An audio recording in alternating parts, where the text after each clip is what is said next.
This episode of Shaun of the South is brought to you by Case Knives, a tradition of my family dating back to my granddaddy, who once said the best cure for idle hands was to build something, so keep your hands sharp with a Case knife. And by WNC Original Music, my buddy Ron Taylor at WNC Original Music curates music for this show every single week, bringing to you the best bands in America, independent and otherwise. Do yourself a favor and visit my buddy, WNC Original Music Podcast. You will not regret it. And by Folklore Brewing and Meadery, quite literally the best brew in Alabama. Visit folklorebrewingandmeadery.com. And now let's have a tune from Alan Barnosky.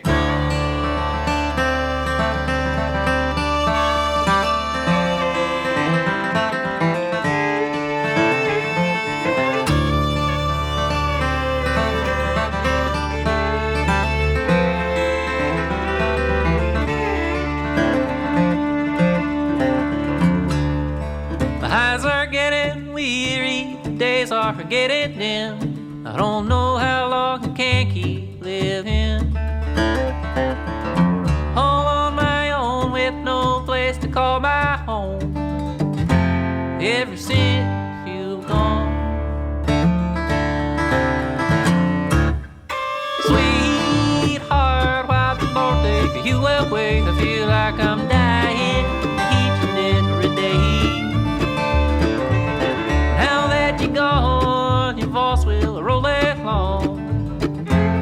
It might be a call. It might be a call from the other side. It might be a voice in which I am a guide.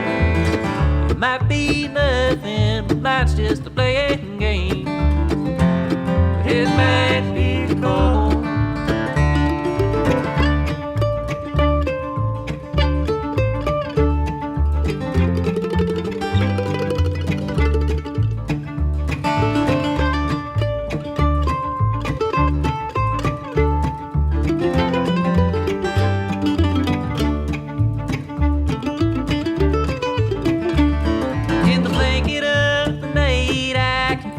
So near, I can feel your voice just calling me so clear. When the time is right, me and you will reunite. It might be a call. Might be a call from the other side. Might be a voice which I am a guide. Might be nothing, but mine's just a playing game. It might be cold.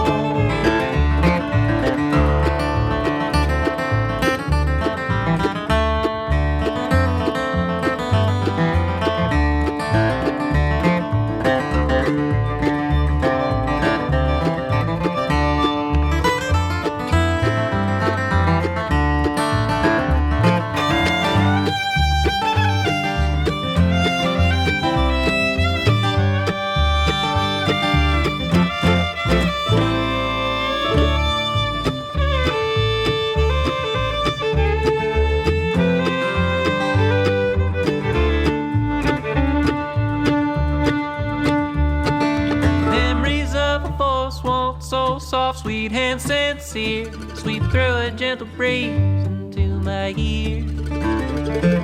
Without your memory, I don't know just what I'd be.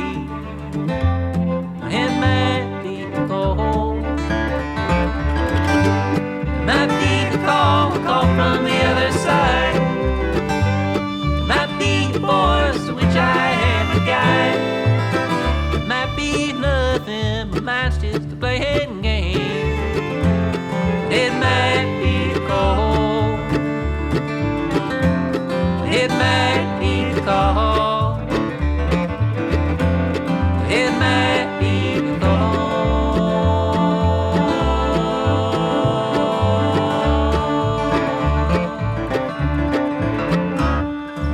Well, this portion of our program is brought to you by visitnorthalabama.org, the Mountain Lakes Tourist Association. Visit the 16 North Alabama counties that make this state what it is. Let's talk barbecue for a hot minute here. You can visit Mud Creek in Hollywood, Alabama, off County Road 213, and get the tenderest pork shoulder you ever tasted, or New Market Barbecue in New Market, Alabama, off Winchester Road. Tell them Sean sent you, and watch their eyes go blank when they answer who in the Sam Hill is Sean. If you're sick and tired of the same old thing, visit North Alabama today, or northalabama.org, or hashtag visit NorthAL.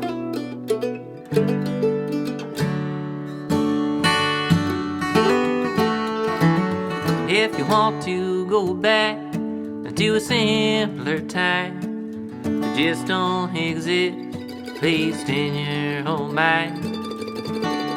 If you want to feel free for just a moment in time, won't you sing me a song about an old freight line?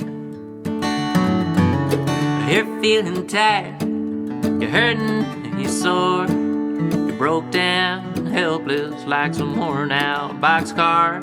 You just gotta get away, at least in your mind. So won't you sing me a song about an old freight line?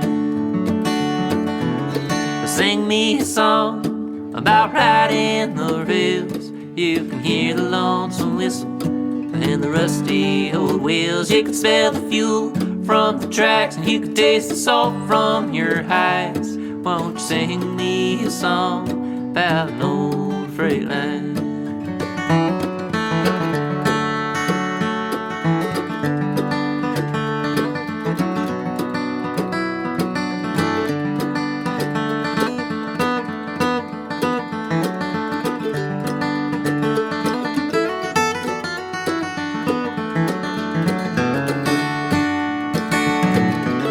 Sometimes all I want is to hop up and be gone, to find peace in the West, like in those old songs, where you don't mind the time, where you do good work just for a dime. Won't you sing me a song about an old freight line? Well, I think I was born a good century to live, where there ain't no real railroad, it's all UP has freight. Every single town, like it's more or less the same. Won't you sing me a song about an old freight train? Sing me a song about riding the rails. You can hear the lonesome whistle and the rusty old wheels. You can smell the fuel from the tracks, and you can taste the salt from your hides. Won't you sing me a song about an old freight line?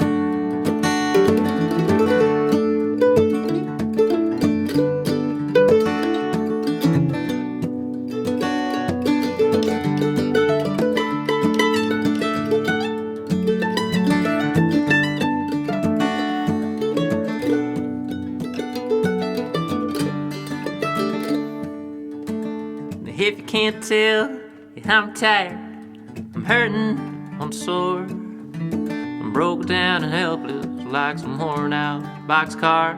I just gotta get away, at least from my mind. So won't you sing me a song about an old freight line? Sing me a song about riding the rails. You can hear the lonesome whistle and the rusty old wheels. You can smell the fuel from the tracks, and you can taste the salt from your hides. Won't you sing me a song about an old freight line? Won't you sing me a song about an old freight line? This portion of our program was made possible by the Baptists Against Dancing and Beer Foundation, whose goal in life is to help you avoid rhythmic movements that might lead to a life of carnality and unnecessary wanton pleasure. The Baptists Against Dancing and Beer Foundation hold local chapter meetings to help anyone tempted by wedding receptions or birthday parties, and to offer high school children an alternative to marching band, which is a form of dancing, technically. So call today for more details, and remember, mouthwash technically counts as alcohol consumption. This has been a paid advertisement by the Baptists Against Dancing and Drinking Foundation. Thank you.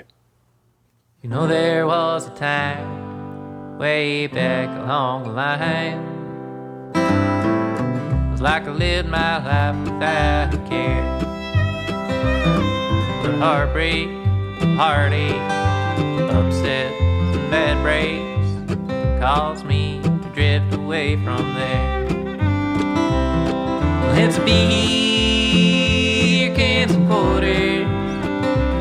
Drop the quarters in the jukebox and fill up my mug. Pilsners and porters. And if you're feeling bad for the man at the bar who just can't afford it, just know all I got in this whole world is beer cans and quarters.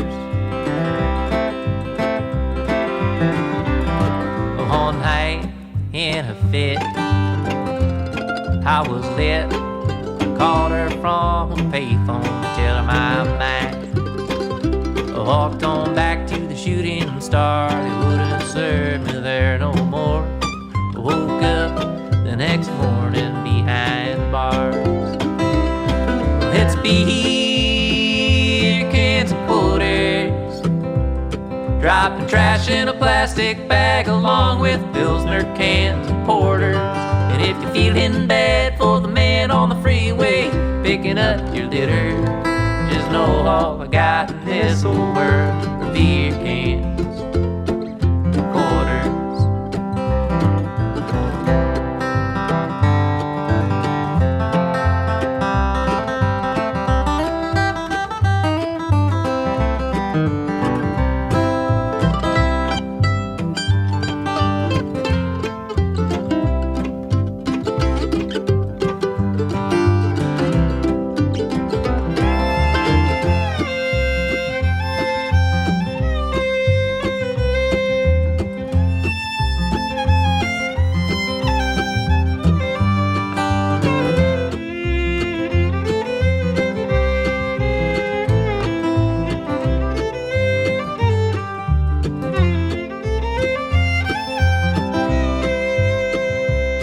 I left that old town behind, along with the blues and a weary mind, and drove my two-door Colt to Santa Fe. Hitchhiked further west once that old wreck was laid to rest. Made my new home in sunny LA. Let's be cans and quarters, dropping quarters in my pocket and scrapping what I can from Pilsner cans and porters. If you're feeling bad for the man at the beach with a metal detector, just know all I got in this whole world are beer cans and quarters. Let's be cans and quarters.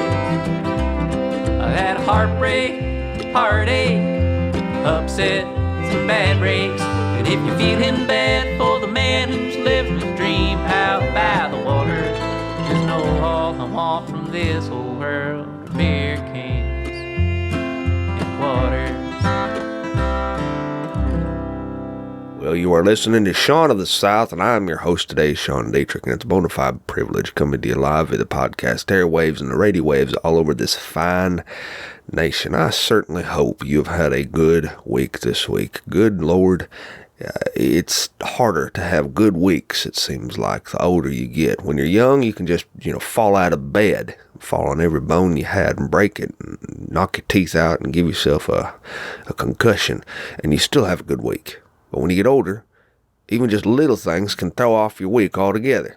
And next thing you know, you are having a bad week and you're sad all the time. It could just be you missed 2 hours worth of sleep. 2 hours. That's 120 minutes, if my math serves me correctly. And you wake up and you roll out of bed, and just that 120 minutes has totally jacked with your circadian rhythms, and you are, well, in the words of the fine preacher, you're screwed. You are going to have a dragging, slow day, and it's going to be hard to get your butt off the floor. But I'm going to tell you, you can have a good week as long as you follow one word of advice. And this is the word of advice. Sleep aids.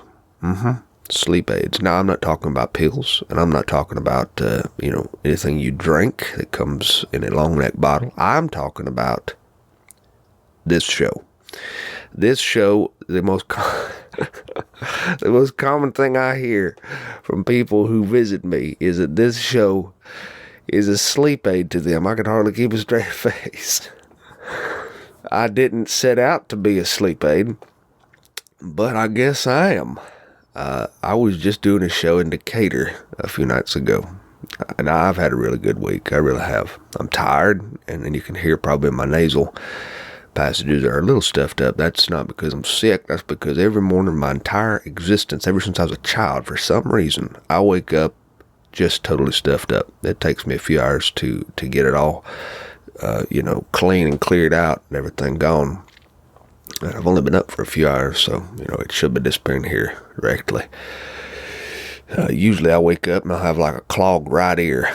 I've always had ear stuff going on throughout my entire life. When I was a boy, I had major ear infections like my daddy used to. The ear infections had made him deaf, but for me, the ear infections required tubes in my ears. I had tubes in my ears for a good long while, which is why I'm a little bit hard of hearing in some situations. Loud rooms especially get me. The car's really hard to hear whenever there's that constant whir going on behind you, that behind the background. I can hardly hear what my wife is saying. That's why these headphones that I'm wearing right now are turned up very, very nice and strong so that I can hear the sound of my own voice. Otherwise, I would probably put myself to sleep.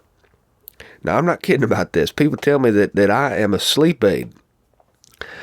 And instead of fighting it, I'm just going to embrace it. I'm just going to say, why not? I'm a sleep aid. Everybody's got their purpose in this world. My purpose is just to lull you off to sleep. Though I hope you're not sleeping while you're driving. If you're sleeping while you're driving, at least do the Christian thing and drive with your feet.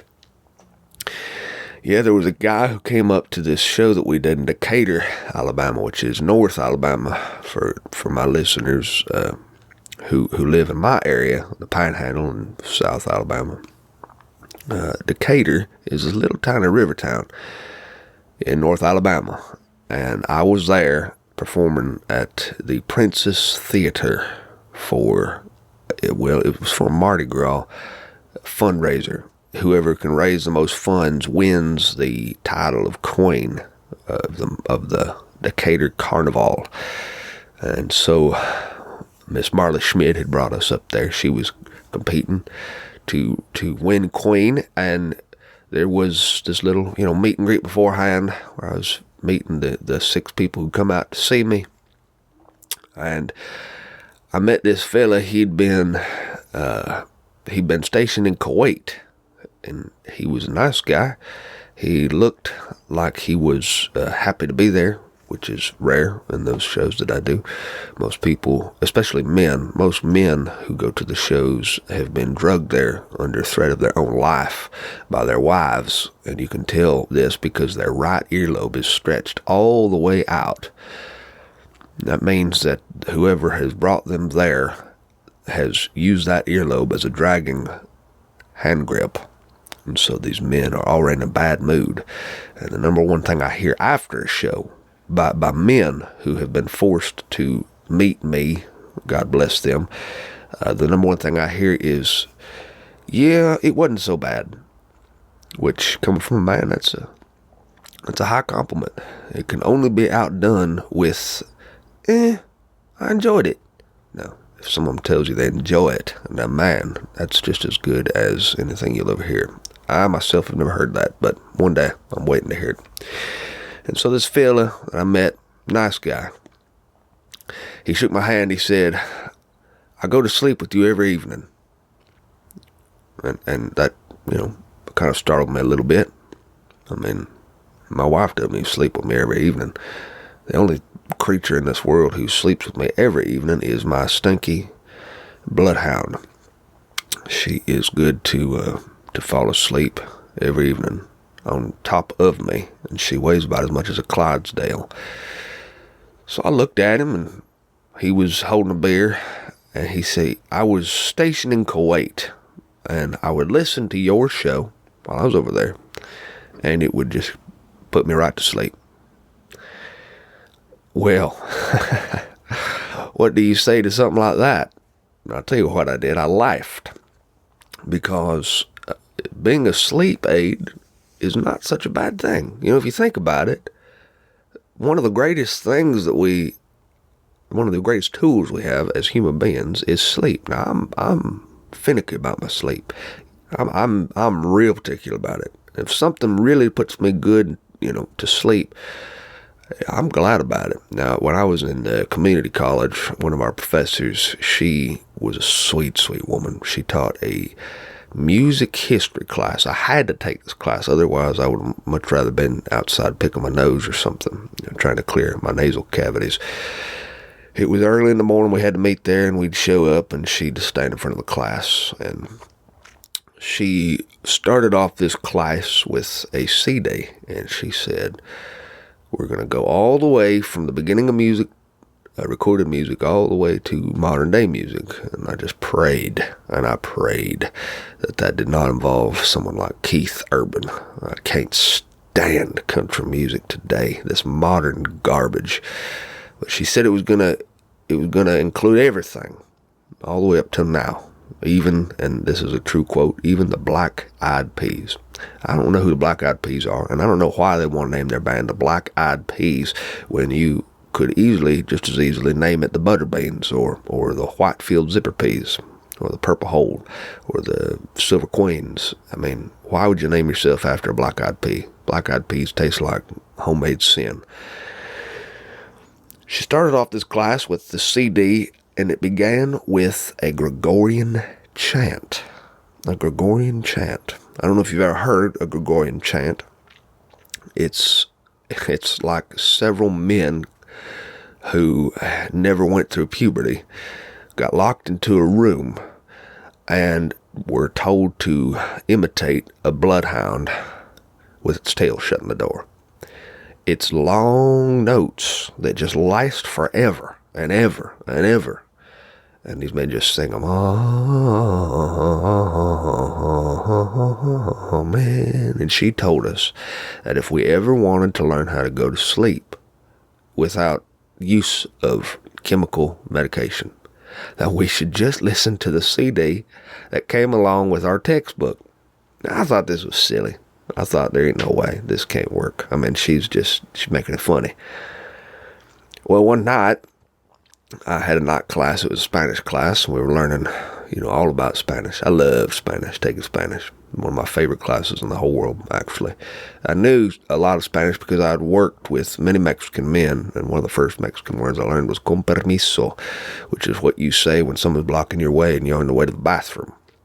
If that person is kind of friendly to you, you can drop the con permiso, and you can just say permiso. And if that person is really nice, you can add a little ito on the end and just say permisito, which kind of means it's like a little way of saying excuse me. That was free, by the way. After Spanish class, I had a hard time falling asleep. I just popped in that CD into this little CD player by my bed. Back in the days when we had CD players. Those are a thing of the past now. And that thing was playing, that Gregorian chant, that, oh. And I want to tell you, I fell flat slap asleep in not even a couple minutes. And I slept hard. Even when that CD clicked off, I woke up in the middle of the night. I went to the bathroom, and I realized, oh my goodness, I've been sleeping sound. I laid down again, and I couldn't fall back asleep. You know how it is after you wake up in the middle of the night to use the bathroom. So I turned it on again, and I fell asleep again. I will never forget that. And ever since then, I had used a Gregorian chant CD to help myself fall asleep. And if those men who are recorded on that CD are hearing this today, I want you to know that I'm grateful for your service to humanity. Helping somebody fall asleep is no small feat. So anybody out there who's drowsing off right now, I just want to say, you're welcome. We had a good time at Decatur. Decatur was my favorite stop on this road trip, probably. I love Decatur, always have. The first time I ever went there, I was also at the Princess Theater. And the Princess Theater is a real great place. It's an old building, a very old building, and it's standing right there on 2nd Avenue, right in America's perfect little small town. I mean, it looks like every little Mayberry you've ever seen before, maybe even a little bit more Mayberry-ish than Mayberry itself, and just pretty. All these brick storefront buildings towering over a little shiny street. It was a little bit wet outside, and the light was reflecting off the puddles on the black road that divided the downtown. And there's the Princess. And photographers come from all over the place just to photograph the Princess Theater, because it's got one of them Art Deco marquees hanging over the street. And there's nothing anybody likes more than a big old vertical marquee hanging over the street. And photographers love this. They've taken all sorts of pictures of it. This place is sort of legendary because on its stage, Glenn Miller has played there, Ray Charles. Oh, man, you want to talk about one of my idols. Ray Charles was one of my idols when I was growing up. Now, I think I've mentioned on this podcast before, I learned how to play piano when I was just a little boy. And the word learn is kind of a misnomer. I kind of picked it up, in church and taught myself. I would listen to Ray Charles records and just wish that I could play some of his parts, his piano parts. And I learned a lot of them. Learned a lot of his songs. Learned how to sing, "Well, I got a woman way over town. She good to me, oh yeah." And you thought I was just good for speaking Spanish. I hope I didn't wake anybody up who was falling asleep. I also used to sing his song. One of my first songs I ever learned on the piano was, "Oh, mama, don't you treat me wrong. Dance with your daddy all night long, all right now." He sang blues, and I loved the style. Well, where was I? Being on this stage in Decatur, you feel that. You can feel the idea that someone here had been on this stage before you. Of course, he had a full band, and he was entertaining people and keeping them awake, whereas I was trying to put the audience to sleep. The Decatur Princess Theater was built in 1887, so it's really got this good old world feel to it. It was originally built as a livery stable to house horses and give them a place to sleep for the night. And it was a huge livery stable. You see pictures of it. It's got this huge arched doorway that is just enormous, like the mouth to a great castle, with a sign over it that says livery stable, and men standing out front wearing cowboy hats in North Alabama, leading the horses into their stalls. And so before it was converted to a theater, it was a place for livestock. And when you stand on the stage, you can feel that. You can just imagine that the floor before you, where all them seats are and that stage sits, was literally once covered in nothing but horse apples. Gives me chills just to think about it. Horse apples from here to the end of eternity. Well, in 1919, the Decatur Theater was renovated to become a silent movie house and vaudeville show house, which is even more exciting to me because vaudeville is one of them things that has always intrigued me to the deepest part of me, made me wish that I had been born in a different time period when men and women would travel the vaudeville circuit before the induction of the electronic flickering movie or the talkies that just violate your senses. Movies, I have a love-hate relationship with them. I like them, but there ain't nothing like real entertainers and real entertainment. And I wish that I could have been born in an era where I could have seen some of that happening on the stage ahead of me. Buster Keaton, playing some show in some little small town across the U.S. God, that fascinates me. So standing on this stage, I'm looking at this room, and I'm seeing all these people, from here to the end of the room sitting. It was a packed house. That night we had maybe 11 people there. It was there wasn't more than at least 40 feet between each person. And they sat there looking at me. And I was looking at this room, this large Art Deco room.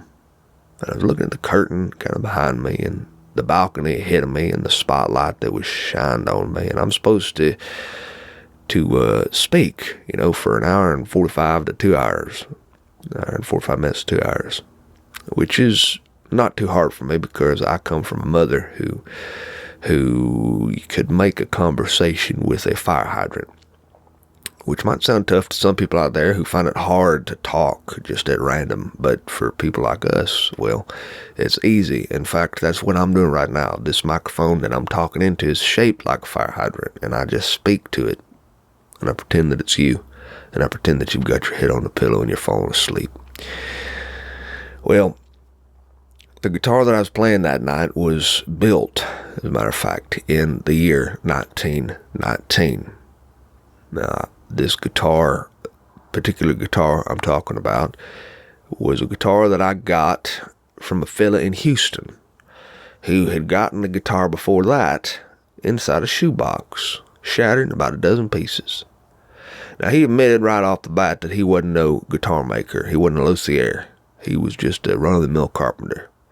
And he glued that thing back together, and he did the best he could, but there are several spots where the alignment is crooked and the face of the guitar is a little bit jagged.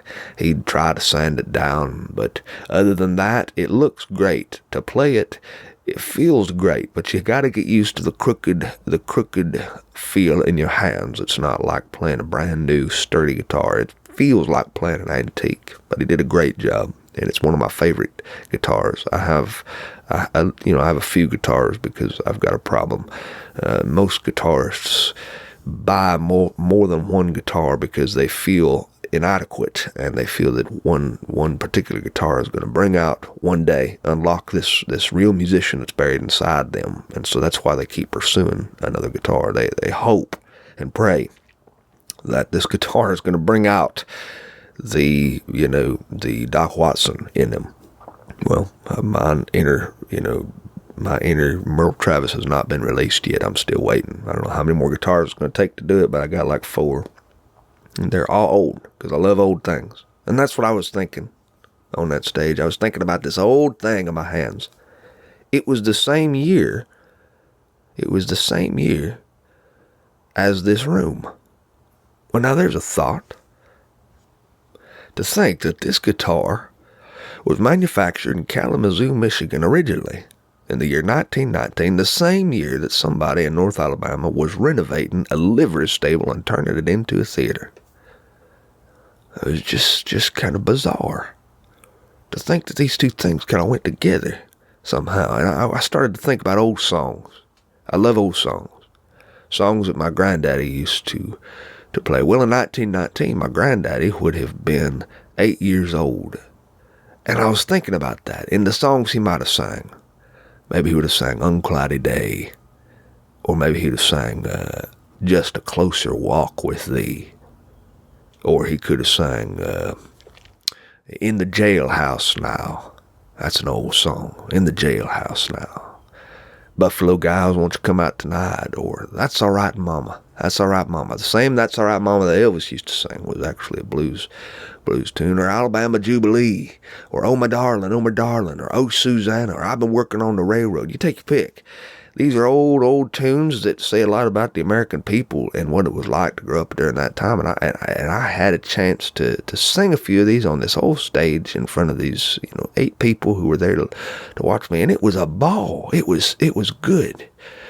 It was real special, actually. But that's not why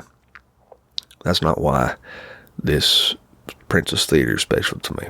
I'm getting to that. The reason the Princess Theater is special to me is about 2 years ago, I was first invited to speak there. And I was a little bit nervous because that particular evening, I was scheduled to meet a book editor from a big book publishing company. And she was going to meet me in the hotel lobby, and she was going to come to my show. Well, I was nervous to meet this woman because, for one thing, I started writing in earnest about, I think it was 7 years ago. I've been writing since I was 5th grade, but in earnest, and I mean with great intent, I started writing every day for my blog / column, whatever the HEQQ you call it, 7 years ago. And I didn't expect anything to happen to it, and so far I've not been disappointed. But she came because of that writing that I'd done. And she came to ask me if I wanted to write books for her publishing company. And I was sick to my stomach nervous about it. I wish I was, I wish I had a stronger stomach. I wish I didn't get nervous about things, but I do. I've always been that way. I've always been nervous about the smallest, silliest things. I think part of my nerves come from the fact that I'm not meant to be what I'm doing, which is, I'm a writer, and if you want to call me that, I'm not meant to be that kind of guy. I'm not trying to put myself down, but I was born to be what all the men in my family were born to be, and that's a blue-collar worker. And so this lifestyle I feel guilty. I feel guilty about it because I enjoy it so much. I love to write. But I don't fit in among a lot of the people who do write for a living, and they do it because they were trained to do it, and they do it because they deserve to do it. And I have never felt that way about myself, and I ain't put myself down. It's just the truth. I was once called upon to serve on a panel at a national book festival kind of thing, and I was there with several other authors who were sitting on a panel, and we were looking out at the audience, and they were supposed to ask us questions, and one lady asked me a question about how I employed an active literary voice to nurture the antagonist-protagonist relationship. Well, I about passed out. First of all, I cleared my throat over the microphone and asked her to repeat herself, and she repeated herself 3 times. After 3 times, I still had no idea what the hell she was saying. That's what I feel like when I am put into a situation where I'm supposed to pretend that I'm somebody I'm not. What am I? What are you? I guess I could answer that with the phrase 2 words. Who cares? You're who you are, and I'm who I am. We've changed several times. Sometimes we were a livery stable. The next thing you know, we've been transformed into this great little theater where we showcase different folks on our stage. Or maybe we're just a busted up guitar, but we're still playing music. Ever since 1919, we're still playing. There's something to be said for lasting. Well, there's nothing better in this world than making music, even after you've been shattered into several pieces. There's nothing better except being born with a voice that serves as a natural sleep aid.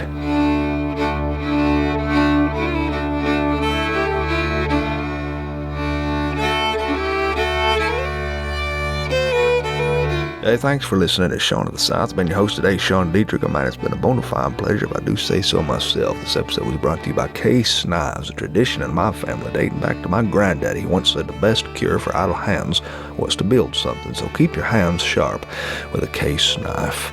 The music you heard behind me today was Alan Barnosky. This guy isn't just good, he is bless your heart, blow your mind good. Do yourself a favor and Google Alan Barnosky, Barnosky. You will not regret it. To find out anything more about what I do, you can visit SeanOfTheSouthShow.com, and there you can find archived episodes dating back to my very first episode all the way to this episode, which you just heard, though I don't know why. You must have terrible taste in podcasts. I'm hard there. Hope you take the time to drop me a line to me about your birthday announcements, wedding invitations, and potluck socials, and I'll do my best to read them over the air for my friends, because I love to do that sort of stuff for my friends. And speaking of friends, remember, Superman might be all-powerful, but he still wears his underpants outside his pants. Adios. Oh, bring unto me a glass of cold water, a glass of cold water, this poor boy cried. When I returned, the spirit had left him and gone to the giver, this poor boy had died.